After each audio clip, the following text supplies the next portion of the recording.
Hindus in primarily the New York City area. And our goal as an organization is to meld those values at the heart of social justice with those values that we believe are at the heart of Hinduism, that we believe have not necessarily been advocated for in other settings, particularly in interfaith settings. And we want to be the voice of progressive Hinduism and advocate for progressive ideals.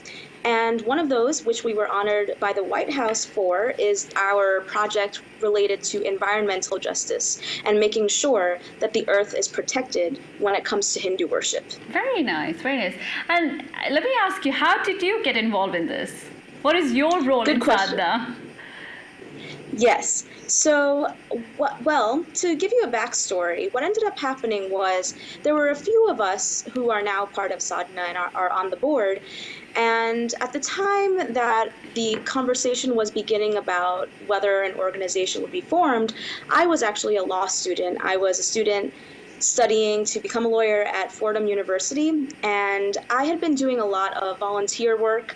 I had been doing a lot of human rights advocacy internationally, and I never quite made the connection between my Hindu identity on the one hand and my social justice, legal, and advocacy background.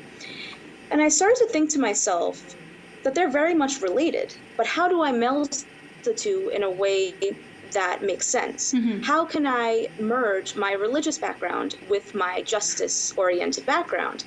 And I'd been looking for a place to do that beyond just the Hindu temple that I attend, because at the Hindu temple, there's a lot of worship and rituals involved, right. And I'm also a bhajan singer. Right. I sing as well. Okay. And I couldn't find a mechanism to be my whole self in that setting. And so myself, at the time, I was dating someone who I'm now engaged to, and he himself had been thinking about, dialoguing about Hindu principles and ideals in a way that was adapting to the times, that wasn't just the traditional notions of Hinduism, but making it more modern. And he was in touch. He was actually featured in the New York Times for screening a film called Sita Sings the Blues, a very controversial film, but one that he felt the community in our Queens town needed to see. And he screened the film. It resulted in a lot of right-wing Hindus being very upset about the screening, and he proceeded anyway.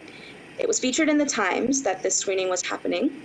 And Sunita Viswanath, who was the one who received the award at the White House, she read the article and she said, you know what, I need to meet this man. He is different. Hey, YouTube fans, this is yours truly, Imran Ahmad. I want to say thank you for checking out our YouTube channel. Do be sure to subscribe to our YouTube channel as we present to you featured coverage and digital exclusives. Also, do be sure to tell a friend that you can subscribe to ITV Gold that is available on Time Warner Cable, RCN, and Cablevision.